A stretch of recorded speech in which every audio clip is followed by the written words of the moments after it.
So there is one thing I want us to discuss here, guys. And to be honest, I want you to tell me, why is it that very new cars, I would say fresh imports from Japan, develop mechanical problems so quick? Of late, there is a garage I visited along the Northern Bypass. It deals with Nissan vehicles, and I can tell you, I found there very new number plates, cars that have already developed issues. You know, the kind of KDV, KDQ, KDW, cars that have literally not even spent half an year since they were bought. And when I tried to investigate, with the garage owner, he told me that all those cars were bought from local dealers. And I was just asking myself this question: how comes that a vehicle straight from Japan develops issues 6 months after it has been bought? Even if you are a rough driver, even if you are that reckless driver, it is very unlikely that a car that was in good condition would develop issues after just less than 6 months.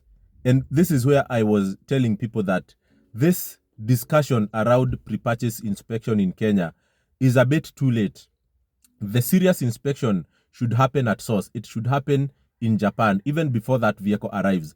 Because I tend to believe that any vehicle that develops issues in Kenya less than 6 months after it has been bought from dealers, it came with that issue. It came with that issue from Japan. And there are two ways of identifying a car that can bring issues when while still is in Japan. Actually, it is not two ways. There are actually 5 ways that I will tell you that needs to be confirmed before a car leaves Japan. And for guys who come to me, if I find that a car has any of those issues unsolved, I cannot recommend anyone to buy. First of all, if you see a car had some major replacement and those replacements were in the front part, I always say no to that car. Sometimes you'll see a car that has, the XX. You see, if you see double X in the auction sheet, it tells you that that car had a replacement. If I see the replacement was in the front area, which is very sensitive, I cannot advise anyone to pick. But sometimes people who buy cars from Japan to come and resell, they don't care about whether that car had some replacement in the bonnet area or not. As long as that car is affordable for them, they buy it, and they can easily put a small markup and sell that car in the Kenyan market competitively in terms of price. So that is the first thing. If I see any replacement in the front part, I cannot go for that car. If I see that car is a hailstone car, meaning that, Japan has very variable climate and weather. So there are times when, it rains cat and dogs, if that makes sense to you, and cars can get serious damage from hailstone. If I see it is a hailstone car, even if it was repaired, I cannot take it. The other one, if that car was involved in flooding, because all those things are highlighted in the auction sheet. If it has ever been involved in flooding, I cannot take that car. If that car has an open recall is where a manufacturer admits that some areas of that car were faulty. Like most Nissan cars have had recall issues of gearbox. The manufacturer does the recall through their official distributor network. The distributor network reaches out to the end customer to bring the car back for fixing, okay, at the manufacturer's expense. If you as the owner, you don't bring your car for fixing through the time you have been given, then your window is closed and that car will not be repaired. So if a car has an open recall, I cannot take that car. Sawa, that's something you need to know. If a car is a repaired accident, okay, I cannot take that car. If that car is seriously repaired, I can also not take it. So all those things we are able to verify with our guys in Japan, because the beauty of Japan is that it is a very documented industry.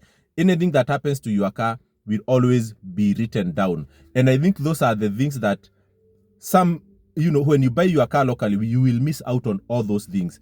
And that's why you easily buy a car in Mombasa or even in Nairobi. And I'm not to say that any dealer is, doing a malpractice. What we all need to understand as Kenyans is that these cars are second-hand cars. They are used vehicles. So when someone is buying them from Japan, if I were a dealer, definitely I wouldn't go for the highest quality, because the highest quality car, you people will not be able to afford it. That is for sure. If I go there and buy grade 4.5 vehicles, while every other person is selling, let's say, let me take a Toyota Vitz, for example. When everybody else here locally will be selling their Toyota Vitz at 1.3 or 1.2, if I bring a grade 4.5 Toyota Vitz, I will be forced to sell it at around 1.5, 1.6, and nobody will buy my car. So you need to understand that everybody who is sourcing cars from Japan to resell, they are first of all considering affordability, and then they try to balance acceptable quality and pray that the issues that car had while in Japan will not come and bring issues while it arrives into Kenya. And the beauty of importing is that you get to choose what you want. If you choose an accident car, you'll drive it knowing that it had an accident and the front part was involved, or it was a rear part, or it was the door. Like the car that I'm sitting in, the Mazda CX-5, when I took it, the co-driver's, no, the back left door was replaced. And the narrative I got from my research is that it was involved probably in an accident and that door was replaced. But for me, back door, it doesn't ring any bell. It doesn't ring any alarm. Like that is not something that that can prevent me from buying this car. So of course it had that replacement. It's not a big deal. But if the replacement was on the driver's door, because this is where a lot of things happen, this front side, I couldn't have bought that car. So the beauty of importing, what I was telling you guys, is that you get to choose what you pay for, and you get the information.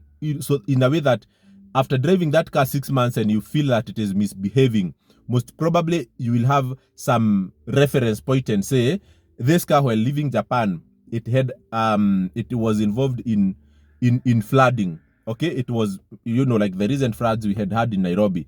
If it were in Japan, all those cars involved in those flooding, they could have been recorded. So I always tell people, risk the 2 months and import your car from Japan, because the wait is really worth it. You get my point? I don't know whether you guys, if you tick all those boxes I have told you about, flooding, about hailstone, about recall, about mileage reversal, about accident, about what else did I mention there? All those stuff that I mentioned to you. If you check all those boxes, I can guarantee you that car will probably never disturb you until now you become a bad driver. And maybe the results of a bad driver can show after maybe an year or so. But I really doubt that a car should misbehave 6 months after it has been bought if all those boxes were checked. So that is what we help people to do. We do all those things, and I can tell you, if you go to my YouTube channel, everybody that has brought their car through me, they are all happy. Okay? Of course, I plan to do follow-up interviews, maybe let's say an year or two down the line, and we see how those cars will be performing. We see whether they have developed any issue that is suspected to have come with it right from Japan. Okay? And also, there are these cars also that people are trying to buy, and they try to verify the QISJ, the chassis number, from QISJ, and they can't find certain cars. Okay? That is a very big story that I can give you over coffee. I will not air that here. But there are so many cars in Kenya that are not inspected in Japan. You cannot find their database. In the official QISJ, right now it has transformed into something else called Nippon or something. It's the same data, but every car before it leaves Japan, the law says it should be inspected and the mileage should be posted on that website. A lot of cars are not posted there. You put their chassis number, you'll not find them there. Story for another day. Look for me and I'll tell you the story behind that. So importing makes you beat that. But buying locally does not always guarantee you the best quality.